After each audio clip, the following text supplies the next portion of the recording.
What's going on, guys? So, not every fragrance is love at first sniff. Sometimes it's meh, sometimes it's nice, but they don't really captivate me or wow me right off the bat. Sometimes that is the case, and unfortunately, sometimes that's not the case. And in this video, I selected 5 fragrances. This was an easy 5 to select when I thought of the video topic. That whether it was on a test strip at a department store one time, or having spent a decant with it, or just my initial first impressions, these are 5 fragrances that I didn't necessarily not like, but they didn't captivate me to where I was like, wow, this is something I'm glad to have and or need to get a bottle of. That quicker than than I even expected, really. They grew on me and I ended up really liking these fragrances now. So like I said, I've got 5 of those. Let's discuss them. Stay tuned.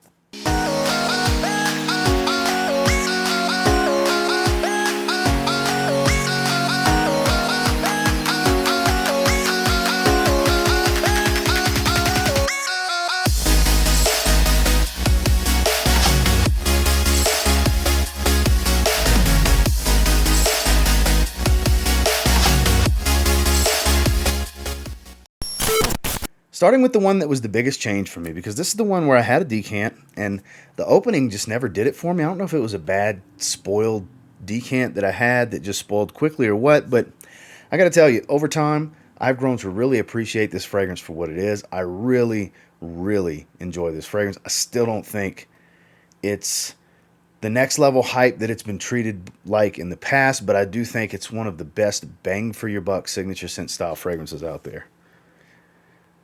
We're talking about Montblanc Explorer. Yep, polarizing. You know, there's some that don't care for it. I mean, that's with every fragrance. But at first, I wasn't a big fan of it. You know, I never hated it. It was never a ugh type of fragrance for me. But it was one that there's so many other options that had the Aventus vibe that I like so much more. And this has climbed the ladder more so as a standalone than even something that has an Aventus type smell to it, because this is more about leather, woods. It's still got kind of a dark, fruity, tart smell, almost like black currant, even though I don't believe that's in the notes. You do get the bergamot and ambroxan smell. Like I said, it kind of does its own thing. It's kind of a designer style take, I guess you could say technically, on the Aventus vibe, the Aventus scent profile. Not a direct clone. Like I said, it's more of an individual than it gets credit for, honestly. Performance is nothing special in me. It's in that average range of 5 to 6 hours, which I'm cool with. My wife really, really, really enjoys this fragrance on my skin. I have been wearing it more and more over the last 5 to 6 months. I would say really since fall of 2021. At the recording of this is the beginning of spring 2022. And like I said at the beginning, I never thought I was going to get a bottle of this. And then one day, I just decided, you know what, let's give it another chance, but let's get a bottle this time. Let's not judge it based off of that old decant and spend some time with it and really form a much more valid opinion, I guess, by going through sprays on a bottle, fresh sprays versus a decant that had been sitting for a couple of years. And I got to tell you, that may have been what did the trick, because it grew on me. Not love at first sniff when I got back to it, but one of those fragrances with the more I spray it, the more I respect it, the more I appreciate it, the more I enjoy it. So probably the main fragrance for this video topic, that's why I had to start the video with it, is from Montblanc. This is the famed Explorer. Next, this is one you don't really hear too many people talk about. I don't think it's still in production anymore. I think it's discontinued. There's still bottles floating around for decent prices. They show up at discounters. I smelled this at I don't remember the name, but it was back when I lived in Texas. Actually, no, it was in a perfume store in the mall in Biloxi, Mississippi, when we were doing a weekend getaway when I lived in Louisiana, so even longer. And it was one that, I don't know, it just smelled weird. The grapefruit aldehydes combo just smelled weird on my skin. And I was like, wow, coolest looking bottle in the line. Coolest looking print box in the line, because it's got a carbon fiber print style on the box. I was like, what a shame that it just smells so bad, because I really didn't like how it smelled on my skin. And it's one that I decided to buy because I really love the line. They popped up quite a while back. I want to say I got it from Fragrance Net maybe, but I'm talking about Boss Bottled Sport. Like I said, to me, my opinion, of course, let me get it to focus. That would just be stellar if it would focus. There we go. I think it's the coolest looking bottle. That frosted glass with the black and red hits. And then, like I said, the box print on this one is a carbon fiber print with like a red stripe on it and everything. And I don't know, I don't know if it maturing a little bit helped for me because I haven't worn it a ton. I've worn it a handful of times, but it's got that sporty feel. It fits the name that it's a sport flanker, but the grapefruit aldehydes combo, I just have a different feel for it now. There's a little bit of woods. There's a little bit more going on for it besides that, but it's mostly grapefruit aldehydes that I get up top. It's very bright and crisp and invigorating. Almost has a similar opening to CH Men's Sport. That's a little bit richer and performs a bit better than this. But this actually smells a little bit better because this is a lighter, airier, fresher kind of fragrance to that. In my opinion, doesn't really smell much like Boss Bottle. Deep in the dry down in the background, yes, there's a little hit of the, spicy woody nature of Boss Bottle, Boss number 60 original, but not much spice. Just a little tone, kind of a spiced wood type of smell in the background, on my skin anyways, as it dries down. But like I said, it's mostly about grapefruit and aldehydes here. It's all about freshness. It's got that sporty feel that, wear to the gym, wear to play golf. That's the kind of scent profile. Kind of like just it's fresh. You're going to smell clean. Roll with that. Not a soapy type of fragrance by any means, but I don't know why, but the first time I smelled this one, I thought it was terrible. This is the one fragrance in the video I thought was terrible the first time I smelled it and said, man, like I said, what a shame. It's the coolest looking bottle to me, and it's the worst fragrance in the line. That was what I originally thought of this, and I gave it another shot, and I ended up really liking it. Something that I would have dubbed like maybe a 2 or 3 out of 10 at best originally, I would definitely say is more of a 5 or 6 out of 10. Still not better than most, but a good fragrance. A good fragrance overall. One that's worthy of, if you're the type that likes to collect whole lines, like the Boss Bottled line, for example, then this would be one you would have to add to it. If you're looking for something different, out of the norm, you want to keep rolling. Move on from this one. It's not anything that hasn't really been done before. Like I said, it doesn't even really smell much like it belongs in this particular line. But, like I said, 5 or 6 out of 10 range. It's a good fragrance overall. Nothing special. Not something I've fallen in love with, but it's one that I've grown to enjoy a lot more, that I actually really like wearing when I do wear it on occasion. So, one that I just did not like at first that grew on me. Boss Bottle Sport. Now, this one may surprise some of you because the first time I smelled this was in a Macy's on a test strip, and I thought it was just too sweet and too chemically synthetic. And look, I don't mind synthetic fragrances, but when it's just too much going on, it's a turnoff for me. And then add a load of sweetness to it. It was just, I was like, wow, this is what all the hype's about. This fragrance is what everybody raves about, is this compliment magnet amazing fragrance. And I'm glad I gave it another try, because I did sample it 2 more times after. But my first impression on Ultramale was just terrible. Jean-Paul Gaultier's Ultramale. It was not a good look the first time I smelled it, guys. I thought it was another one that I'm not going to sit here and say terrible, but I was like, wow, this is what all the hype's about. This fragrance is heralded as, at the time, like the best Le Male fragrance you can get your hands on. I was always hearing about how it's a beast and it pulls in compliments. It's this sweet, spicy, sexy scent. Heard all those things, and the first time I smelled it, I was like, I don't get it. I don't get it. Now, I still think it's incredibly sweet and synthetic, but it is one that has grown on me exponentially. This one, I kind of fell in love with. Yeah, I really like when I wear this one. I don't wear it all the time because it's very synthetic, sweet, and crazy powerful on my skin.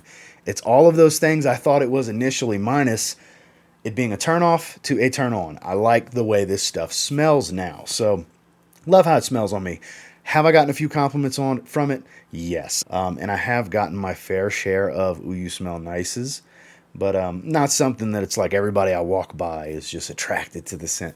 That's definitely not the case. This is one that the first time I smelled it, I probably would have gave maybe a 3 or a 4 out of 10, whereas now it's every bit of like a 7.5, 8 out of 10 type of fragrance for me. I think it's better than good. It's a very good fragrance to me. To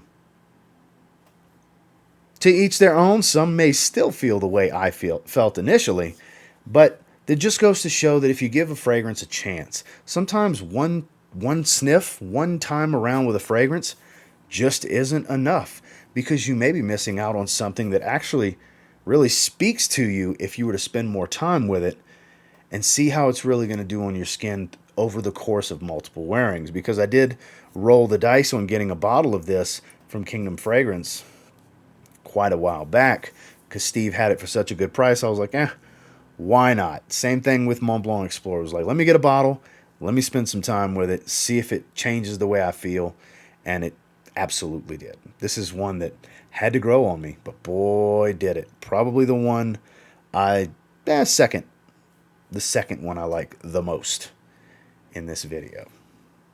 Jean Paul Gaultier, the absolute hype beast. If I get it to focus. Wow, just will not focus, known as Ultra Male. Now this one, the first time I smelled it was on a test strip and a blind smell and rate video on Justin's channel. And I liked it. It just didn't wow me. I was very surprised that there was no bergamot or no citrus of any kind in the note breakdown, because it really smelled like, the rind of a citrus, like a specifically green citrus bergamot smell, kind of a bitter, astringent type of citrusy, watery smell. And that's actually not in the notes. Very metallic. It's got a little bit of a floral hit. It's very green. I liked it the first time I smelled it, but I definitely didn't love it. It was a, opening of mixed review and feelings type of thing for me, because it's not one that I got to spend time with on my skin. Fast forward to the next time I tried it at Sephora, I ended up buying the last 50 ml bottle at full retail because I just had to have it. That is H24 from Hermes. I'm one of the people that thinks this is a great release for Hermes. I really like this. Not a fan of the Terre de Hermes line. Never have been. But this, I like how they were thinking outside the box when they released this. I hope they go places with this line because I like how it smells. It's different. I can absolutely see why some people won't like this and think it's terrible.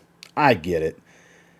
It's not the most natural smell. It definitely is a synthetic man-made chemical smell, but not too harshly synthetic.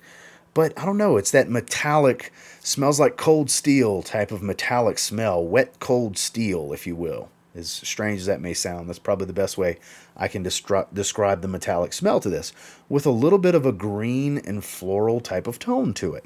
It's a strange fragrance, but I find myself oddly attracted to this. I think this is one of the better, more original and unique fragrances for warmer weather, especially like the weather we're in now at the recording of this video, which is springtime weather. That mild, warmer days, mild, cooler days, kind of falling in between. You're not one of the extremes. You're not either really cold, you're not really hot. It's the mild days, which is what spring and fall are about for the most part. And I think this is just built, absolutely built for the springtime, because it has that green, bright freshness, that uplifting quality to it. But it's very grounded with this metallic feel to it. I mean, it's very, very metallic. When you smell it, you'll be like, ooh, so that's what they mean when they say something smells metallic, because it's very distinctive here. Like I said, it smells like wet, cold steel. As strange as that sounds. That's the best way I can think of to describe it. But, man, this is one that, not one I didn't like at first. It just didn't wow me. And it was on a test strip, so I didn't really get the full story. I didn't get to experience what it would be like on my skin. And I got to tell you, the first time I sprayed it on skin, it was like, okay, I'm buying this. I dropped $80, I think it was, for a 50 ml right then and there at Sephora. When turns out, had I waited another week or two, I could have got a 100 ml tester for like $50, $50 or $60 from Kingdom Fragrances. Steve ended up stocking some, but I don't regret it because I absolutely enjoy the fragrance. 50 ml is plenty for me. If you haven't gotten your nose on this one yet, get out, spray it on your skin. Don't just smell it on a test strip, because it let me down on a test strip. It was good, it just wasn't great. It wasn't, I need to get this, absolutely have to have it, on a test strip, but when I sprayed it on skin, I ended up leaving with a bottle. Hermes H24. This last one I thought was a very bland fragrance that what I smell versus the notes didn't really tell the same story. I just thought it was very bland, and it was okay at best. You know, it was kind of meh. You know, it's a cheapie. I had heard good things about it, so when I came across it at the rack stores, I ended up grabbing it, and I think it's one of the best cheap aquatics under $15 you can get now. That being Perry Ellis Aqua. I was not a fan at first. I wasn't. I thought this was super bland and basic. And is it amazing? No, but it's oddly attractive. I like it. I get more of the watery aquatic feel to it. At first, I just got like this creamy sandalwood type of feel. And I still get that, but I definitely get the watery nuance to it much more. Because I thought this was like just false advertising. Look at the bottle, look at the name. And I didn't find it watery, aquatic, summery. I didn't find it to be any of that in my first impressions video when I picked this up. But man, the more I wore it, the more it really started to show itself to me. It really started to open up on my skin more, and the subtleties of the fragrance started coming out. Now, it's not some deep, rich, and complex fragrance, but some of the things that I thought I would smell in the first impressions that I did not get, I ended up getting more of over the following several days of me wearing this. Now, it's been a little while since I wore it, but there was a stretch where the juice level has dropped from that because I was wearing it regularly. Out the shower, this was my go-to at one point. And after talking about it and smelling it now, I think it's going to jump in the rotation here over the next several days. But if you see this one out there for 12 to 15 bucks, I forgot exactly what I paid for it at a Marshall's.